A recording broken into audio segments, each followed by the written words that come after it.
Entonces, la historia completa de Five Nights at Freddy's 1. Ya es una fumada de lore solamente del 1. Porque no quiero spoilers del resto de los juegos, ¿vale? Ahí va, 1, 2, 3.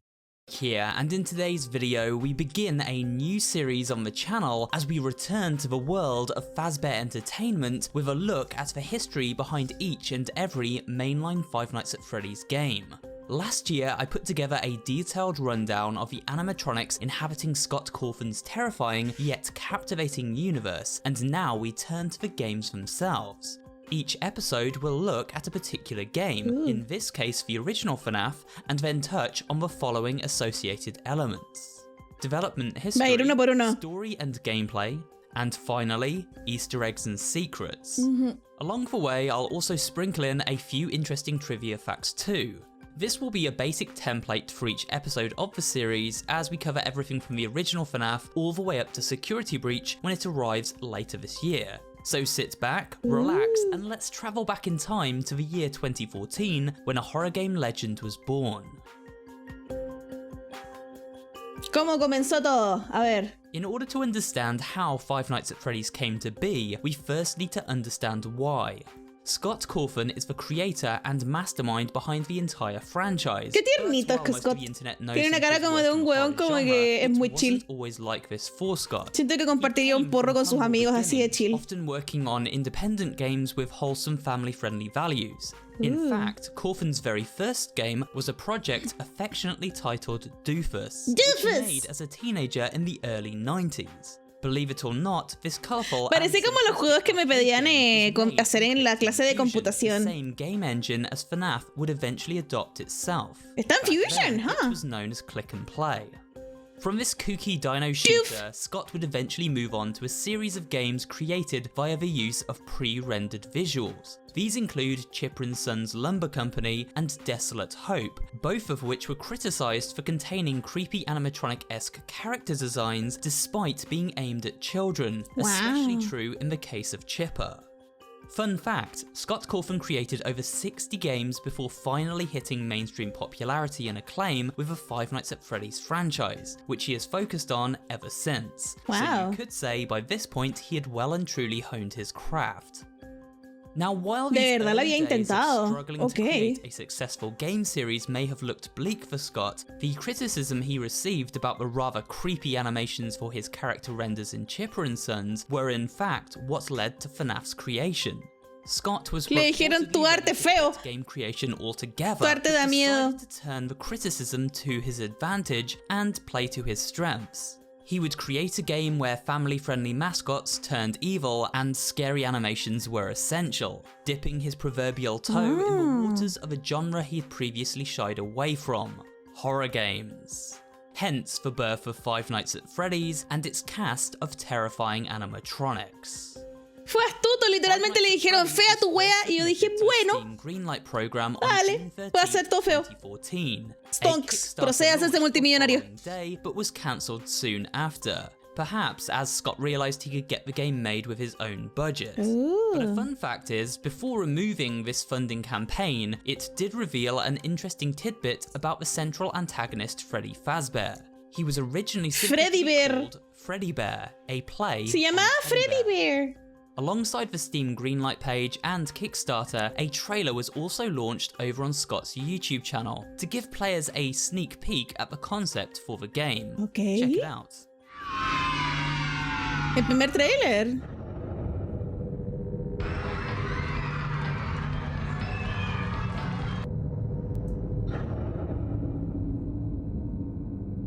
No estás aquí durante el día. Oh no. ¡Ah! Oye, Bonnie no corre. Oye. Fun fact, you may have noticed Foxy does not appear in this trailer and it is Bonnie who runs down the hallway in his place. Now it could be that Foxy was a late addition to the game, or perhaps his model wasn't ready to show yet, or Bonnie corre, no corre Foxy, mira qué interesante. Either way, it's a cool little change that now remains exclusive to this trailer. Like many of Scott's early FNAF games, it didn't take long for the announcement of Five Nights at Freddy's to the game's final release. A demo launched on July 24th, 2014, and FNAF was greenlit. Oh, hubiera sido genial que se pudiera sacar la máscara así. Hubiera sido muy heavy. Of 2014. Hubiera sido super hardcore. And iPhone version came the same year on August 25th and September 11th, respectively. Wait. ¿FNAF está en teléfono?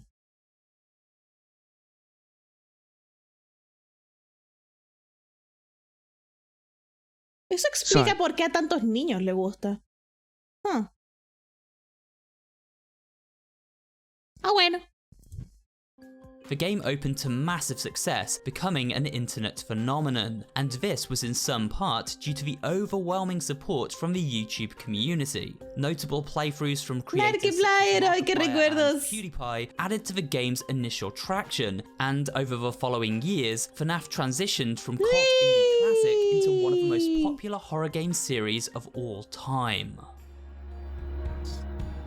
Se paga para tenerlo, igual que la versión de PC. We've covered how FNAF came to be, but maybe there are some of you out there in the audience asking, well, what is this game and what the heck is it all about? In this section of the video, I'll quickly answer those burning questions. However, it must be stated we will not dwell too much on speculation and theory talk. That opens a whole can of worms and could lead to an entire video by itself. Instead, Así que va a ser como los hechos más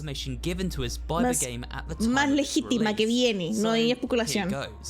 We take on the role of a mysterious security guard named Mike Schmidt, a character since speculated to be Michael Afton.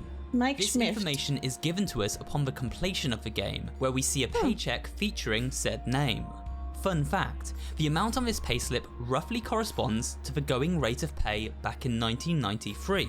So while we are not given a definitive year that FNAF takes place in, the mid-90s, and given the decor and technology, this seems accurate. Como en los 90, As the title suggests, we work the night shift at Freddy Fazbear's Pizza, a sort of Chuck E. Cheese type establishment. Fun for the whole family, complete with bad food and even worse entertainment, in the form of creepy singing animatronics. However, unlike Chuck E. Cheese, these particular robots are possessed by the spirits of several missing children, and now roam the halls of a pizzeria by night, looking to cram any humans they detect into endoskeletons, as remarked by our only companion, Phone Guy.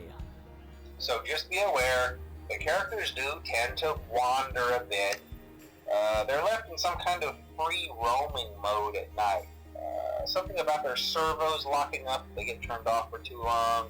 Each of the 5 nights we spend at the pizzeria contain a phone conversation with this mysterious caller.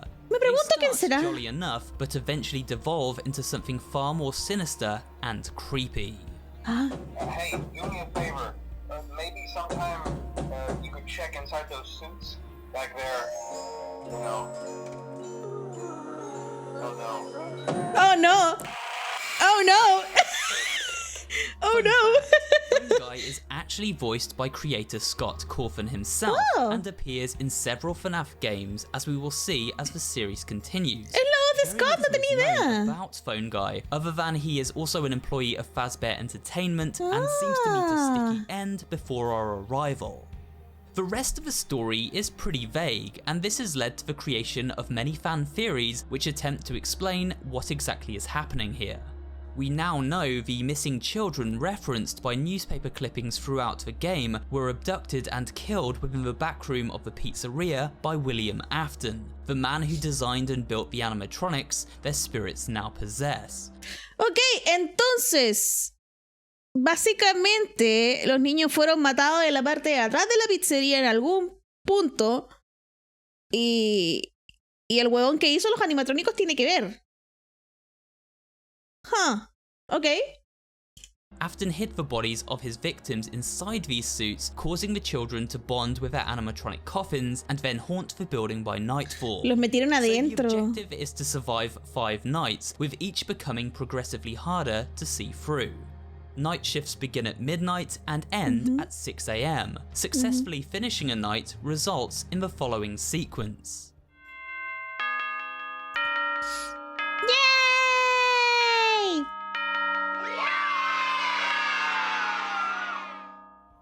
Despite Five Nights at Freddy's difficulty being pretty brutal at times, especially for new players who don't fully understand the mechanics.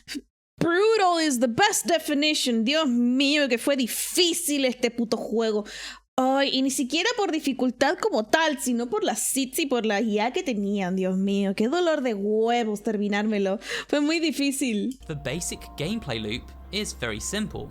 Using the mouse, we point and click our way around a camera security system accessed from a tablet in the security office. This tablet can be used to keep track of the various animatronics, making sure they aren't getting too close to our location. If they do, then we must use the electronic doors to the left and right of our room. The wrinkle here is that we have a limited amount of power, and with every action, from checking cameras to boarding down doors, our power meter gradually depletes. This means we must only check up on the animatronics and safeguard ourselves when absolutely necessary. Otherwise, the power runs down, and Freddy says hello.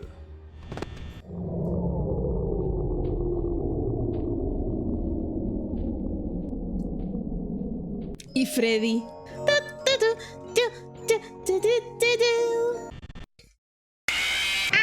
Once all 5 nights are complete, a 6th and 7th night become available as bonus rounds. These are extremely difficult and intended as super challenges for players who want a little more pushback from the game. Claro, son extras. Los animatrónicos. Of course, it wouldn't be a FNAF retrospective without a look at the animatronics themselves. As previously mentioned, I have put up a detailed look at each of these characters before, but in the interest of keeping everything together in one place, here is a quick recap of each. Chica. Sabían que todo Chica is a yellow chicken, sometimes confused as a duck. She is always hungry for pizza and even carries a sweet treat known as Mr. Cupcake on a tray as a sidekick of sorts. However, the cupcake only ever appears at the beginning of the night and is not an item Chica brings with her while out hunting. Her bib reads, "Let's eat," again confirming her ravenous appetite. During the day, Chica was the backup singer for the Fazbear Band, as she states in her portion of the Showtime song. Hey, I'm Chica, the lady of the group. My singing is a treat. So sweet, But keep an eye on your pizza. 'cause I'm a bird who likes to eat. Nom, nom, nom, nom. During each night, ¿Y eso? ¿Hay una canción que nunca lanzaron? ¿Aló? What the fuck? Holy shit. A huevo. Ya ven por qué me gustan más los videos en inglés. Ellos sí encuentran cosas raras. Chica will attack from the right side of the office. She can often be heard clattering about in the WTF. kitchen, which is a good way to detect her presence.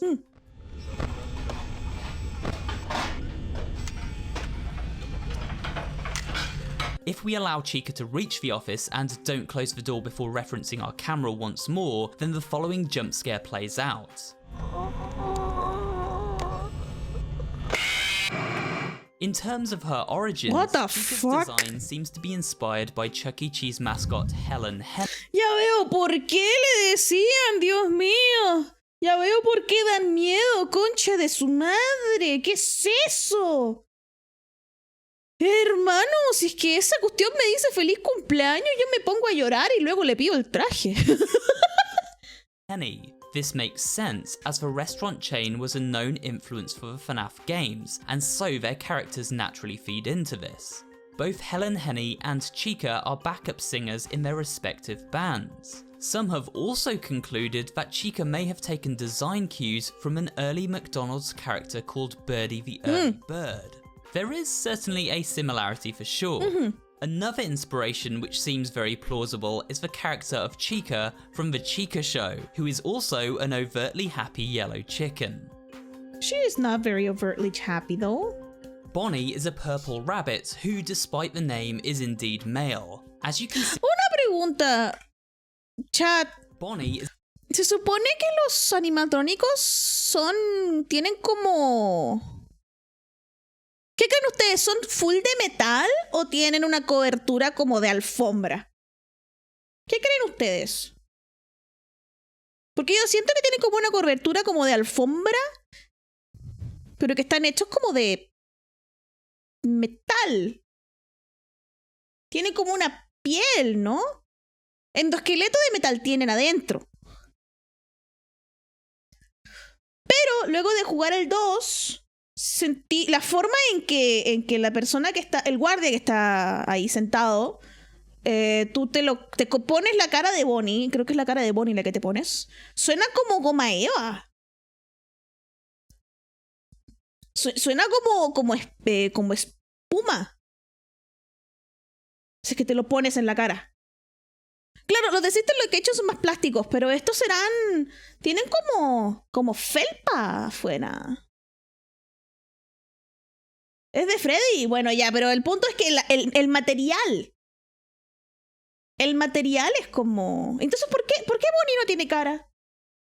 Freddy sí tiene cara en el 2. ¿Por qué Bonnie no tiene en ese caso y yo de pronto tengo...? Es como un cartón con alfombra. Yo creo que debe ser como espuma. Debe ser como espuma.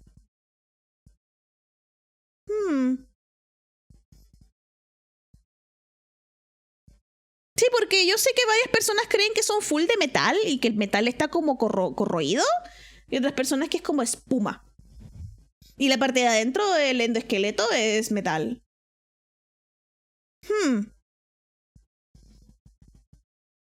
El video no lo explica. Veamos si es que lo dice.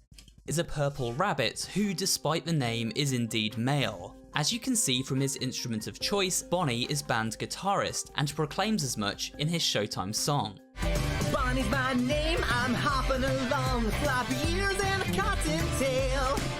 My guitar is blazing, this rabbit's hair raising. Just listen to me wail. Take it, Bonnie! Bonnie always attacks from the left side of the office, moving gradually closer and often hiding in the nearby janitor closet. If he manages to get inside... Ojo, la canción promocional es como son los personajes según un comercial en el mundo. No tiene nada que ver con los niños, the office, Bonnie will not immediately grant the player a game over screen. Rather, he lays in wait until we bring up our tablet once more and then pounces with the following jump scare. Here are some facts about Bonnie. While developing the game, Scott Cawthon mentioned that Bonnie the Rabbit was his most feared animatronic. In fact, he even had nightmares about him. This was mainly due to Scott using Bonnie as the placeholder jump scare for all characters in the early stages of development. Ah, Bonnie es como de los primeros que hizo. He never really found the other three all that scary. Bonnie's origin is believed to derive from Chuck E. Cheese mascot Mr. Munch, and also guitarist Jasper T. Jowls. Next up, Foxy. we have everybody's favourite pirate, Foxy. A red fox with damage up and down his body, revealing sections of the endoskeleton beneath. Foxy has a hook for a hand and wears an Me llama la eye atención que patch Foxy over está hecho his right mierda. eye. Unlike the other animatronics, Foxy doesn't roam around the pizzeria by night. Instead, he peeks out from behind his curtain in Pirate's Cove and slowly creeps to the edge of his camera feed. If we allow him to leave the camera, then we must quickly close the door to the left of the office and switch to the hallway camera to send Foxy back to his cove. When switching to the left hall camera, we see the freaky fox sprinting full pelt towards us, something I personally have always found quite unnerving. Sometimes we can hear Foxy singing a rather strange tune from behind his curtain. Take a listen. Me imaginé que eras Foxy.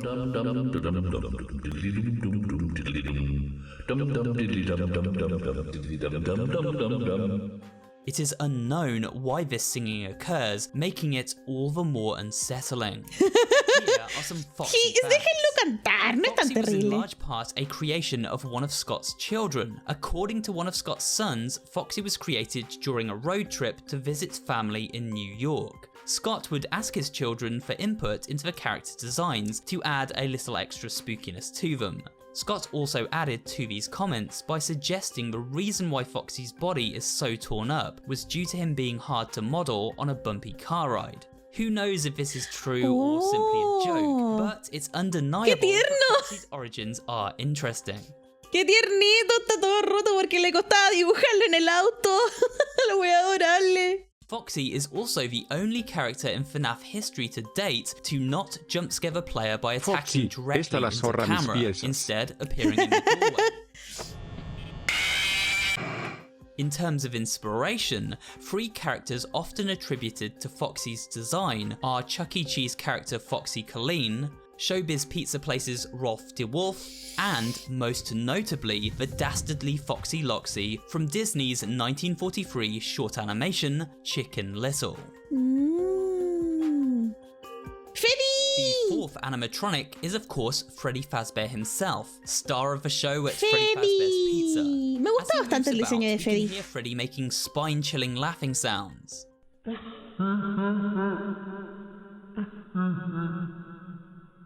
These are actually the sounds of a girl giggling, but slowed right down.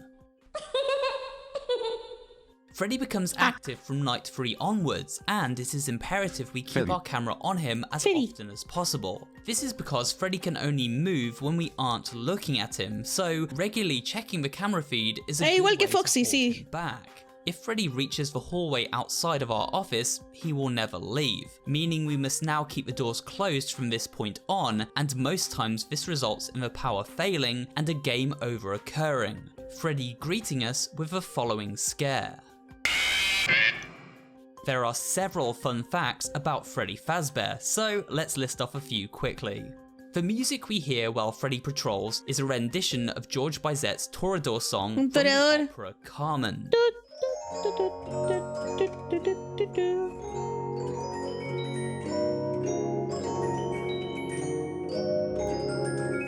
Freddy's appearance seems to take influence from both the 1977 classic version of Chuck E. Cheese and Showbiz Pizza Place mascot Billy Bob, both wearing a hat and Billy bow Bob, tie okay. with similar coloration and of course lead members of the band. Freddy was of course the main singer while on stage. My name is Freddy, I'm the singer in the band. Got a hat and a big bow tie. Oh, I'm a big brown bear, but don't be scared. I'm a real fun-loving guy. Don't be scared, huh? Scott Cawthon originally planned for Freddy to be far more elusive and mysterious, only moving from the stage when the power El original Freddy was never meant to move around, and the diner only meant to get you if your time ran out. This was changed before release. Se suponía que solamente era como la puppet. went out completely. However, as development continued, Scott re-evaluated the situation and decided he wanted to make Freddy a far more prominent part of the adventure. Freddy will at times flash up on screen as the Night Guard experiences hallucinations. During these hallucinations, if we pause the action, we see Freddy has eerily realistic and bloodshot eyes. What the fuck? You may notice Freddy has faint handprints on his head and chin. These are likely from the children of the pizzeria, but could also be the bloody handprint of a child William Afton stuffed Me acabo de dar cuenta, ¿cierto? Tiene como tonos rojos encima. ¿Qué wea? inside Freddy's suit. A chilling thought. Golden Freddy. There is one last animatronic to cover, one you might not ever see, even if you've completed FNAF multiple times. A yellow version of Freddy known as Golden Freddy. It is speculated that Golden Freddy contains the ghost of a young girl named Cassidy, yet another of William Afton's victims. In order to access Golden Freddy in the game, we must be extremely fortunate, or unfortunate depending on your perspective. There is a 1 in 100,000 chance of spotting a Golden Freddy poster on the wall of Hall 2B. If we sight this poster, Cassidy can be heard laughing. Switch back to the office at this point, and Golden Freddy will now be sat directly before us. What the A spooky fuck? vision that insta-kills the player unless we quickly bring the tablet back up and look away. Fun fact, during one of Phone Guy's conversations with the Night Guard, he references a gruesome incident at the pizzeria known as the Bite of 87. They used to be allowed to walk around during the day too, but then there was the Bite of 87. Yeah. It's amazing that the human body can live without the frontal lobe, you know? What? So it's interesting to note Huh?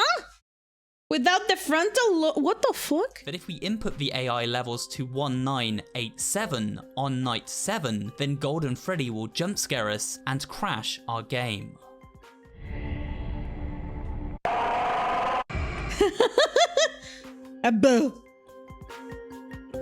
This next section is dedicated to the secrets and Easter eggs found throughout Five Nights at Freddy's. The first of these can be activated straight off the bat from the security office. See the celebrate poster over here? Well, clicking Freddy's nose rewards us with a satisfying honking noise.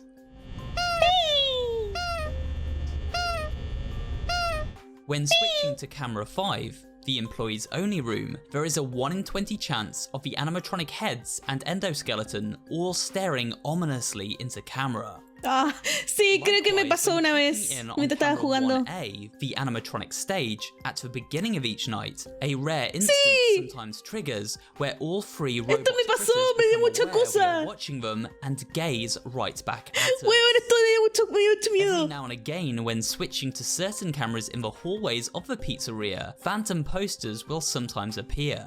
These display newspaper clippings which speak of a hidden backstory we touched on earlier, involving William Afton and the missing kids. There are 4 of these newspapers, and they read as follows. Kids vanish at local pizzeria, bodies not found. 2 local children were reportedly lured into a back room during the late hours of operation at Freddy Fazbear's Pizza on the night of June 26th. While video surveillance identified the man responsible and led to his capture the following morning, the children themselves were never found and are presumed dead. Police think the suspect dressed as a company mascot to earn the children's trust. 5 children now reported missing, suspect convicted. 5 children are now linked to the incident at Freddy Fazbear's Pizza, where a man dressed as a cartoon mascot lured them into a back room. While the suspect has been charged, the bodies themselves were never found. Freddy Fazbear's Pizza has been fighting an uphill battle ever since to convince families to return to the pizzeria. It's a tragedy. Local pizzeria threatened with shutdown over sanitation. Local pizzeria Freddy Fazbear's Pizza has been threatened again with shutdown by the health department over reports of a foul odour coming from the much-loved animal mascot. Ah, qué Parents asco. reportedly noticed what appeared to be blood and mucus around the eyes and mouths of the mascot. One parent Ew. likened them to reanimated carcasses. Local pizzeria said to close by year's end. After a long struggle to stay in business after the tragedy that took place there many years ago, Freddy Fazbear's Pizza has announced that it will close by year's end. Despite a long search for a buyer, companies seem unwilling to be associated with the company. These characters will live on, in the hearts of the kids. These characters will live on, stated a CEO. What makes these reports creepier is another rare secret, again a poster that can appear on the wall of camera 4A. It shows a group of crudely sketched children, all screaming and wide-eyed. These are almost certainly Afton's victims calling out from beyond the grave. Qué weá, qué One miedo. final Easter egg you might catch on the very same wall is the mysterious line, "It's me." Again, this It's seems to be me, from the eso no lo ghosts dice of the Foxy. fallen children, in particular the child trapped within Freddy Fazbear. Pero si eso sale también en Finally, el... on rare occasions, after receiving a game over screen or booting into the game for the first time, we see an ominous face appear.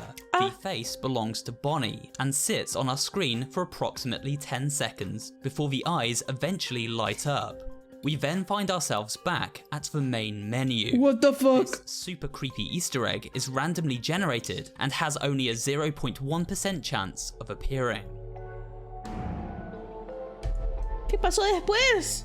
As we close the curtain on today's video, let's take a moment to look at how Five Nights at Freddy's has evolved after launching. To date, the game has become available on a variety of platforms outside of PC and mobile. It was remastered by ClickTeam and launched on PlayStation 4, Xbox One, and Nintendo Switch, where a new generation of players can now experience the animatronic terrors for themselves. The franchise was also purchased for movie rights by Warner Bros. Studios back in fue lo que me llamó la 2015, atención. and since then Blumhouse Productions has signed up to adapt it, with a script currently in place and tentative movie release of 2022 scheduled. There has also been a sea of toys, books, clothing and other merchandise too, which is a testament to just how popular FNAF has become. No, espera, calmado. Testament to Weón, yo quiero un peluche de Freddy. What the fuck? Qué lindo el Freddy. siquiera soy como mega fan. Empecé a jugarlo literalmente esta semana, pero yo quiero un peluche de Freddy. ¡Qué lindo! Quiero el peluche de Freddy. Just how popular FNAF has become. But more importantly, there have been no less than 7 more mainline games to date, and these will be the topics of future videos as this new series continues. But with that, we have reached the end of today's video, and this in-depth retrospective of the original Five Nights at Freddy's game. I hope you found this video both entertaining and informative. Remember to circle back in a few weeks for episode 2, where we'll dive into a fan favourite as we look at FNAF 2. In the meantime, if you did enjoy watching today, please remember to hit that like button, comment down below, and of course subscribe for more horror-related Me gustó, content. está bueno. Thanks for Me watching. gustó. Me gustó. Estuvo bien informativo el video, weón. No me spoileó nada que fuera del FNAF 1. Me gustó eso, me gustó que solamente se mantuvo dentro de lo que dice FNAF 1. Me gustó. Ok, vamos a ver el 2 entonces.